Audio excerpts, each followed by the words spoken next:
Welcome back to the Dune Hippie channel, where we build truck parts and do truck things and go in the dunes and whatever else I feel like. Right now, I'm kind of just getting my bearings back going. I literally just got back in the shop and I'm kind of getting going after the holidays. So if you're watching this and you're still on break, happy holidays. Hope you had some good time seeing some family members, just relaxing, maybe not working, doing whatever you do to enjoy your holidays. For me, spent some time with my family, and now I've had some time off from the shop, which now you see me looking around. I literally kind of just like left the shop and then haven't been in here. That hasn't happened in like 4 years for me. To go like even a day not coming in here and doing some sort of work, whether it's on my computer or on my bench or something over here, it's a very strange feeling for me. So coming back in here, kind of like, yeah, looking around and I'm like, oh yeah, that's right, I was doing that and I'm doing that. I feel like, you know, I left my computer on and I have like 40 browser tabs open. That's kind of how this shop is. I'm really working on consolidating, not having like 40 browser tabs open all the time. But that time is not now because we have a lot of stuff going on. And we're going to kind of really briefly get into it, and then I'm going to get busy working. I got my tunes paused because I was so motivated and pumped up when I came in here today. Fired the tunes up and I got right going, and then I was like, crap, I got to get my camera out and record some of this because I want to make my YouTube video, which you guys are watching now. So, beams. That's where I'm at. That's why I keep standing over here. I keep walking away from them. I am today going to start working on tacking up some main beams and getting some welding going for that truck. I've talked in my last video about spindles and all those things. So actually I have a set of spindles already going for the green truck. I have been working on tearing apart some suspension components. All I've done so far is taken and loosened bolts and kind of just pulled one bolt out at a time. I still have a load on this suspension because I'm not able to droop this thing fully out yet. If you see the limit strap here, the suspension's not drooped out because this thing's got a ton of it. That's one of the hardest things with these pre-runner trucks and having, you know, not custom built like jack stands and things like that to reach up to these really, really high spots that you can lift these things on. You have to get really creative. Takes a lot of time to do it safely.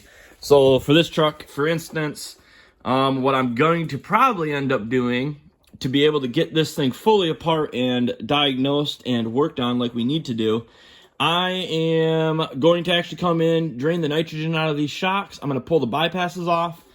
And once I get the bypasses off, I'll probably loosen the bolts for the coilover. And I'm actually going to bring a cherry picker in here.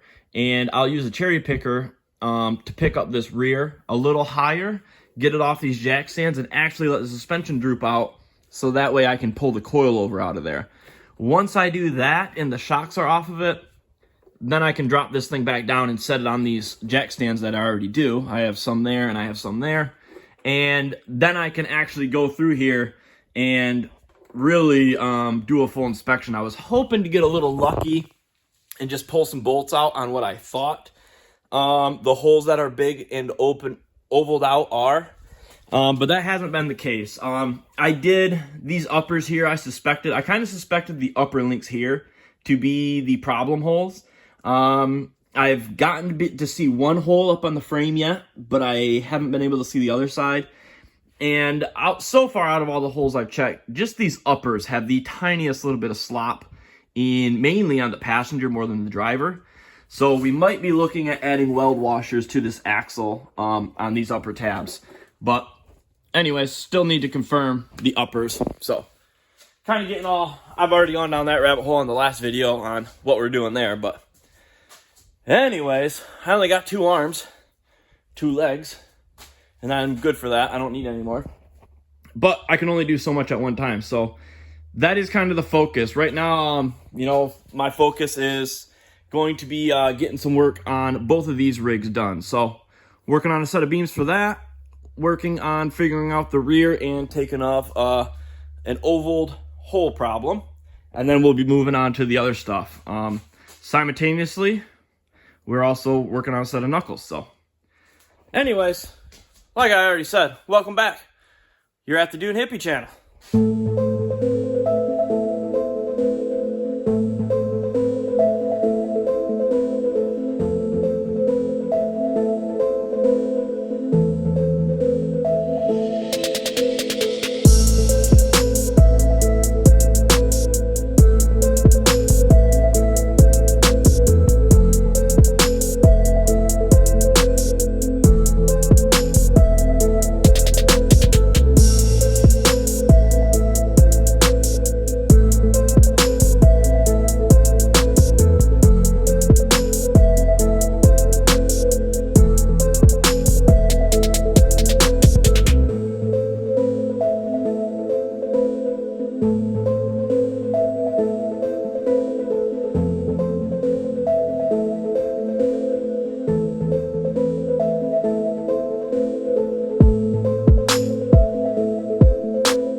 started laying out some beams, working on the tube part for the plates. I got some plates ready to go, and so I've got my uniball cups tacked on there, and then remembered I wanted to make some welding slugs for when I weld these up. So I've already written a program. I got some blocks here that I'm going to cut those into round circles and make some welding slugs to use on those there. So I'm actually running the very last. I had one more of my Dana 44 caps. I'm running those. So running the last one op right there, and then yeah, I'm gonna throw this thing. Maybe I'll there we go. I've got a little slug that I drew up, and then I've already wrote some program. That's what the little lines there you see. So that's all I'm making, something like that. And that will go then be able to put in the uniball cup for me to go in here and actually do the welding. I weld all the way around the seam, all the way around, and then the plates will go on. And then once the plates are on, then they also get a wrap around there too. So having those slugs will help keep this nice and round, so that way our hole stays a round and it doesn't turn oval.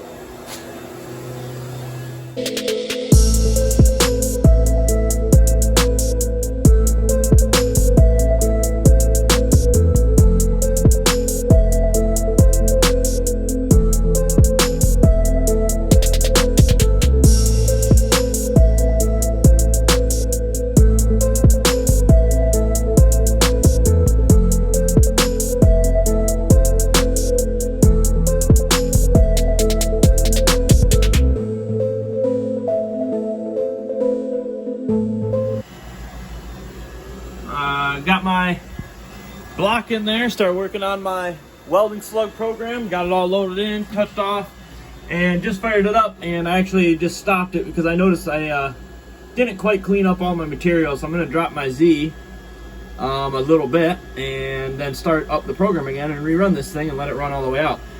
That's what we're going for, a circle, turning this square block into a circle for dropping down in those uniball cups and welding. But for showing you, I was going to show how I set and adjust my heights with the Fadal controller. So if you're interested in that, let's stay tuned. So we're going to get to my offset page where that has all of my tools. So this page right here is all my tool lengths. What I do is, and many other people, I learned this from other people, watching YouTube videos and someone else with a Fadal I know. Let's see, let's go to the offsets, hit the space bar. This is your WPC page. So I've got different ones in here right now. Right now I'm using offset 6. I don't use any Z. I run my Z's at 0, and I set my heights using the offsets in a mass offset modify. So I'm talking gibberish, let me show you what that means. I'll go back to my tool page. This here is my tool page. For this particular program, I'm using tools 3, 5, and 6. So these are the only ones that are pertinent to me. And then there's no tool in 4, but I use that as my blank to let me know what my offset is. So right now, that 6 inch and 50 thousandths is the top of my part from that table. So if I want to drop this Z a little bit to come in here and be able to surface finish that up and make a nice finish on there, I need to lower that number. And the way I'm going to do it is with a mass modify. So I'm going to hit my 3. It's going to ask me what tool number I need to start with. So 3, that's my first tool. My last tool I want to change is 6. Oops, I'm getting ahead of myself. Backspace, enter, there we go. Ending tool, 6. Then it's asking my increment. I only need probably like 10 thousandths. So I'm going to -0.01. And when I hit enter, you're going to see all 4 of these numbers change by 10 thousandths. So we'll hit enter, just like that. So now I like to use this tool, this empty slot. This always lets me know where all my tools are set. So there is a positive 6" and 40 thousandths offset in these three tools that I'm using for this program right now. When I'm done with this program, what I'll do is I'll come back in here and I'll take that offset back out. I'll add 6.40 thousandths inches back in there, because these numbers are what my tools are set off of a 6" block off my table. If you're not in the machining world, maybe I'm talking a bunch of gibberish to you and it doesn't make sense. And if you are in the machining world, this might make a lot of nonsense not make sense to you. And it's because it doesn't really make sense. I've shared in other videos, this Fadal is the weirdest CNC machine I've ever ran as far as why they did the things they did. But they are a business that went out, so maybe that's to lead to some of the answers of why they went out of business. I don't know what the reasons why they went out of business, but I know if I was buying machines in the 90s, this isn't what I would have bought. But anyways, here we are. That's another rabbit hole. Now we can fire the program back up, so let's do that. I've showed that before, but we'll go ahead and do it with you on the screen here.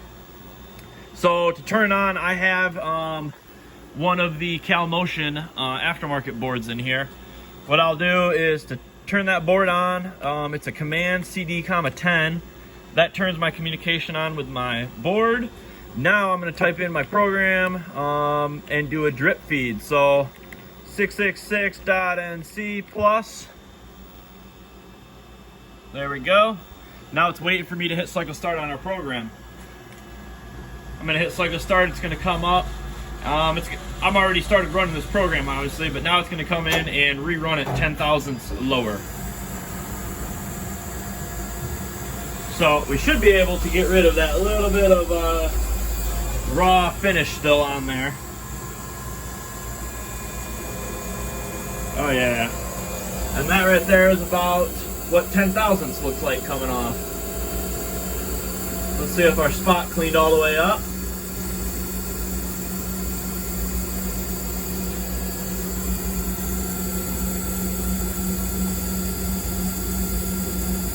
Oh yeah, look at that, that's nice. Alright, now it's going to come in here and use this big 3" face mill to come in and remove. I got to remove a bunch of material off these blocks. I don't have anything smaller or round I could have used to do this, but that's okay, because we have the technology. I'll come back when I have some slugs for my welding.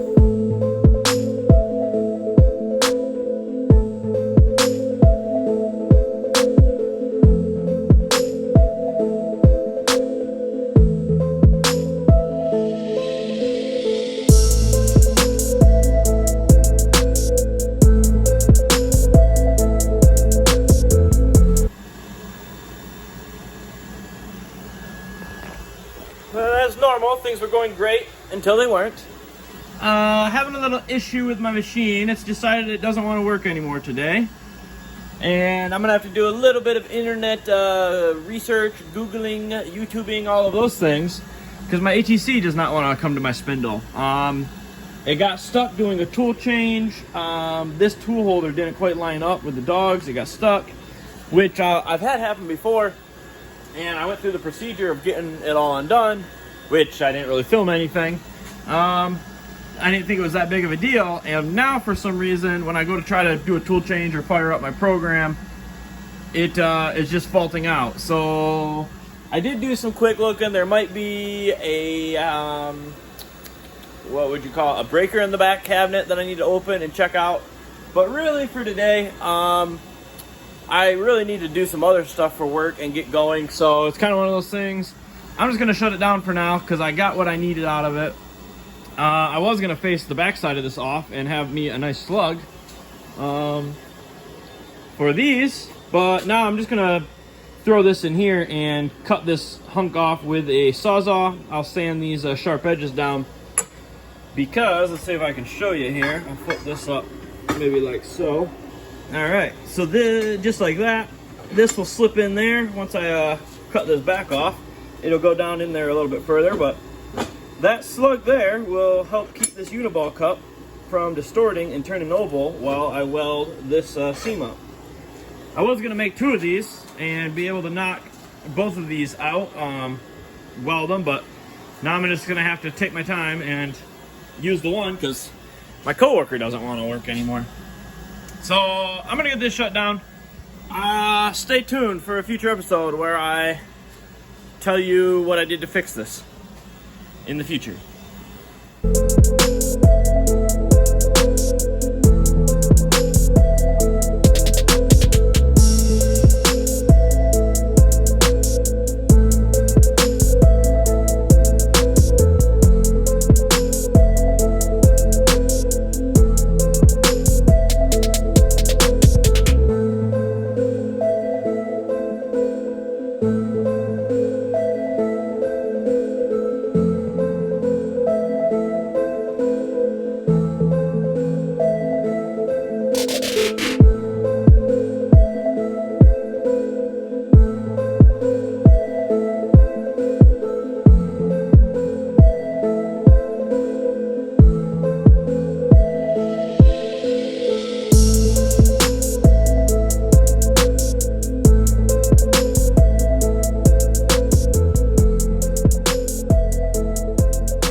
There we go. Got some first passes and actually got some roots and just laid some second passes.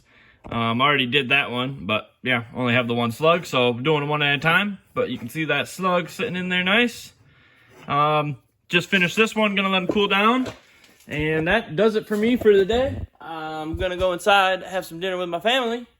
So that's the end of the episode. And tomorrow when I get back out here to work, I'm gonna get started on another episode, and we'll be working on putting on the, there's another tube that's gotta get cut and notched with another bung welded up on the upper part for the upper joint on the beams. And yeah, we'll kind of get into that and covering that. So there's a lot of, you know, spent a lot of the time and a lot of the day doing a lot of different stuff just to try to get that accomplished. So that was the goal by the end of the day, was get a slug, be able to weld those, and be able to set up for tomorrow to do the plate work and get a lot further on those beams. So little behind the scenes maybe look at what goes on into some fabrication. I'm trying to get better at doing showing more of the processes. There is so much work involved in TIG welding and building custom suspension, and I really sometimes don't do justice on this channel. I end up cutting out a lot of stuff. You know, there's my little thing there. I was just time-lapsing while I was welding. And yeah, I don't always get the clips. I don't get the shots. But just getting better at it, just like everything. Welding, fab, the YouTube channel. The more I edit these videos as I'm doing them, I kind of think of more ideas and just keep on bringing it to the channel. And for the people that watch these videos, appreciate you. And we'll catch you next time. Peace!